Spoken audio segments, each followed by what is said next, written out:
things. Remember that? Your music, bought. Your movies, on a shelf. Your car, yours. But now, you stream, you lease, you subscribe. Every single thing. They told you it was convenient. That owning was old-fashioned. But here's the truth they never said out loud. And when you don't own it, you can't fight for it. You can't fix it. You can't even keep it. With one click, they revoke, reset, erase. Your playlists vanish. Your tools stop working. Your digital life collapses. All while you keep paying, month after month after month. And here's the darkest part, it's not a bug, it's the plan. Because when you don't own anything, you become the product. It's clearly the biggest in ambition of any project in this space. It is the blockchain singularity. It is of a different order of magnitude. Today, the entire internet runs on massive data centers controlled by just a handful of monopolistic corporations. They store all of our data and host all of our websites. All of this runs on a protocol that was invented over 40 years ago. It was designed to connect computers and not for what we use the internet for today. The result is an IT stack that is layered with patches and middleware.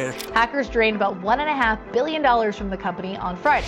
And that's where ICP comes in. ICP is a decentralized cloud alternative, one owned and controlled by its users. A brand new internet protocol that is seamless to build on, unhackable, unstoppable, and tamper-proof by design. A next-generation internet tech stack designed for the future. ICP's goal is simple: replace the broken infrastructure and put the power back into the hands of regular people. ICP is a groundbreaking blockchain project aimed at revolutionizing the internet. ICP is clearly more than just a cryptocurrency, but as a cryptocurrency, its transactions are faster than the second best. They're also cheaper than the second cheapest. And it does this while being the most efficient, the greenest blockchain in the entire space.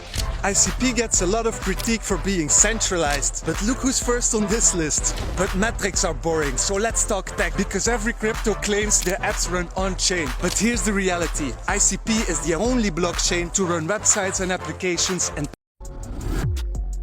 So what can we learn from Chamillionaire's remarkable transformation? 3 key principles stand out. 1.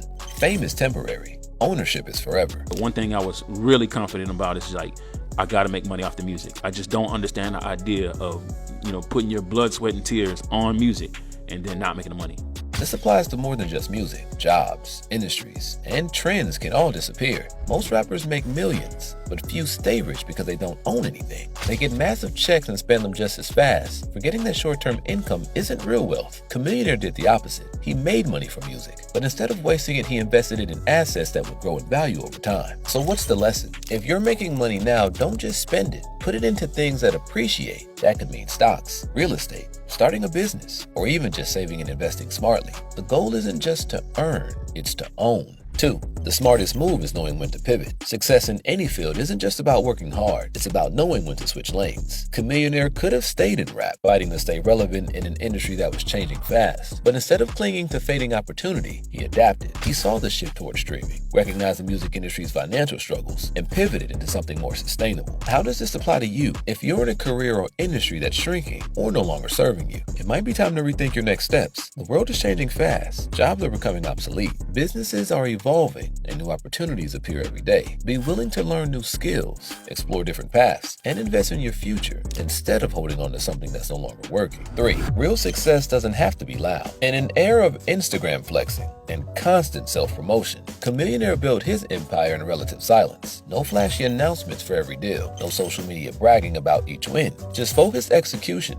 and results that eventually spoke for themselves. He wasn't chasing clout, he was building wealth that would outlast any trend. The lesson? Work in silence. Let success make the noise. Even though he left the music game, he never forgot his hip-hop roots. Instead of just securing his own fortune, he's been working to pull others up with him, educating artists, athletes, and entrepreneurs on how to make the right plays before the industry traps him. The former rap star could have played the game like everyone else. He could have chased hits, followed trends, and battled to stay relevant in an industry designed to discard artists once their moment passes. Instead, he rewrote his story entirely, built an $80 million empire, not by conforming to expectations, and secured his future. Chamillionaire did what his name always suggested. He adapted, evolved, and turned his wins into millions, quietly and strategically. Most don't get this chance. By the time they figure out how the game really works, they're already too deep in the trap. Chamillionaire got out before it happened to him, and that decision made him richer than he ever imagined possible. If you made it this far, you know the game is deeper than music.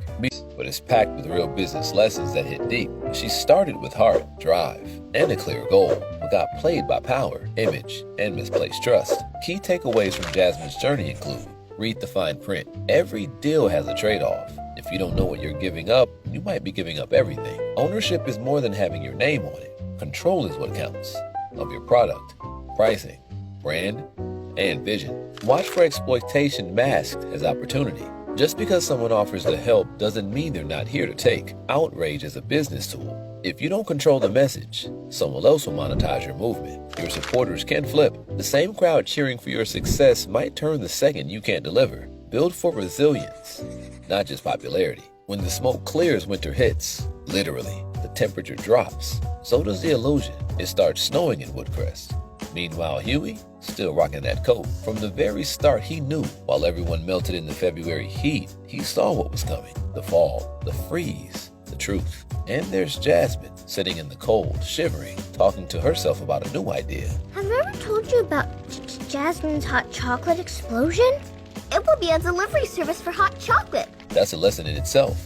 You can lose your stand, your money, your product, but if you still got the vision, you can always bounce back, because that hustler spark, you can't extinguish that. The Boondocks creator dropped a truth bomb. What people consistently underestimate today is how the nature of mass media has transformed society. 10 people control 90% of everything you see, read, and hear in this country. 10 people. Who are those 10 people? Well, you can look them up. They're not hard to find. That, in and of itself, is problematic. When you consider that these 10 people all need permission from the U.S. government in order to have licenses, in order to buy other corporations, in order to do all the nefarious things they like to do, then you really understand what state-run media is. If Martin Luther King were alive today and he were in his 20s, nobody would know who he was because he would never get on TV. That's the difference between 2003 and 1953 or 1963. We live in a completely different era where information is more tightly controlled than it has ever been in the history of this country. Stole Apple's entire business model and made it work in the streets. One of the lines, you said something about you're integrated vertically? Yeah, I said, my cultural influence, even revolution. I'm integrated vertically, y'all niggas blowing. This man sold a $100 mixtape when people lined up around the block to buy it. I kind of was inspired by the Apple store. That was like, he's triggered. He kind of shit on my idea, like, fuck. You got to act, and you've got to be willing to fail. You know, with starting a company, whatever. If you're afraid of failing, you won't get very far. I look at Apple, I see them following the same rules. You know, very few companies or brands are integrated vertically. We built the whole economy on Crenshaw and Slauson. We scrambling, trying to get the store open. We finally ready. The greatest people are self-managing. They don't need to be managed. I was like, we about to make the store a smart store. So I'm like, what? I'm like, no. We don't got time for that. I don't even know what, like you say, I don't know what is a smart store. A shirt, it'll have a Marathon logo on the back. We got an app, you can download the app. Once they know what to do, they'll go figure out how to do it. He make everything, he go in and he integrate it with the clothing, and it was the first smart store. Just like, hustle, the genius of hustle, man. My goal is to be like hip-hop's first completely vertically integrated brand. The ones that succeed are people that they just have an idea that they want to get out, expressed out into the world. We honor the people that ain't quit. We honor the people that stay down. And oftentimes they have to start a company because nobody else will listen to them. You know, you look at companies like Apple, raw material to retail. That's the vision behind the Marathon store. While Apple was selling $1,000 phones, Nipsey Hussle was moving $100 CDs like they were limited edition Jordans. Same strategy, different streets. Apple didn't get rich selling iPhones. They got rich by controlling everything. Chips, devices, software, even the stores you buy them in. No middlemen, no dependencies, just total control. The biggest risk is not taking any risk. Mark Zuckerberg said that. But Nipsey Hussle lived it and reverse engineered Apple's entire playbook without ever setting foot in Silicon Valley. But here's the crazy part. While most artists were begging labels for deals, Nipsey was building what Apple built, complete vertical integration. He owned his masters, he owned his store, he built his brand from scratch and ran it like a CEO. Every dollar, every message, every move flow through channels he controlled. Apple and Nipsey? On the surface, they couldn't look more different. But if you strip it all down, they both discovered the same truth. The secret that separates legends from the forgotten is ownership. So what does $1 trillion tech empire and a street entrepreneur from South LA have in common? They both cracked the code most businesses die trying to figure out. Complete vertical control. Stay locked in, because today's video breaks down how one blueprint built 2 empires, and why 99% of people will never understand this level of strategic thinking. Let's get into it. Welcome to Hustlers in the Hood. No matter how good you are, don't ever let them see you coming. That's the gap, my friend. You gotta keep yourself small, innocuous. Maybe the little guy. You know, the nerd, the leper, shit-kicking surfer. Look at me. Underestimated from day one. And so everyone's last attack vector is ICP's price action, which, yes, does look pretty set on first sight. But here's what they don't tell you. ICP was launched at the top of a parabolic bull run, which is very unfortunate. But even worse, it was manipulated by the fraudulent FTX exchange before its launch. There was an orchestrated plan to crush ICP. FTX inflated the price of ICP, then heavily shorted it after launch. So now with everything you've learned, the choice is yours. Is ICP's price action a weakness, or is it a generational opportunity to get into the best tech in all of crypto? 3, 2, I rest my case. Hyperlocal esports. Actually, one of the problems with esports generally is it's very difficult to prevent people cheating. That's why it's often done in stadiums. It's very easy to hack it. And one of the biggest problems with public game servers, things like Call of Duty, is there's all these bots, and it's kind of unfair. And this really makes it very difficult to create esports where you might have like a cash prize or a Bitcoin prize or something like that. But if you're just doing it with your mates, and you're creating the esports, the hyper-local esports platform for yourself. I created a hyper-local esports system for me and my pals. We compete playing browser-based games for a Bitcoin pot. Possible, right? That's another example, I think, of the way things are going to change in the future. The way we see the internet will change. So those are really consumer examples. I think it's heartening to see that the evolution of the web and the internet and the paradigms that exist hasn't really ossified in the way that we might imagine. It's probably only just getting started. The enterprise, of course, is going to make huge gains in terms of efficiency and velocity. So here's a kind of breakdown. Entrepreneur startup, one-person startup. I mean, you've probably heard a lot about that. I think the one-person startup meme is actually very real.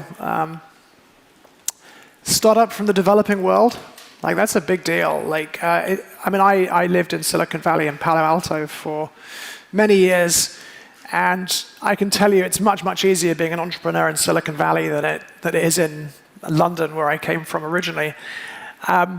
If you're in the developing world, I mean, very difficult to be a startup entrepreneur, but these kind of tools are going to help people. They're going to democratize access to the tech economy and bring a lot of new talent in.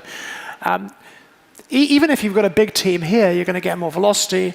You can use it for personal branding and community, like create yourself a personal branding website and some kind of like social media attached to it.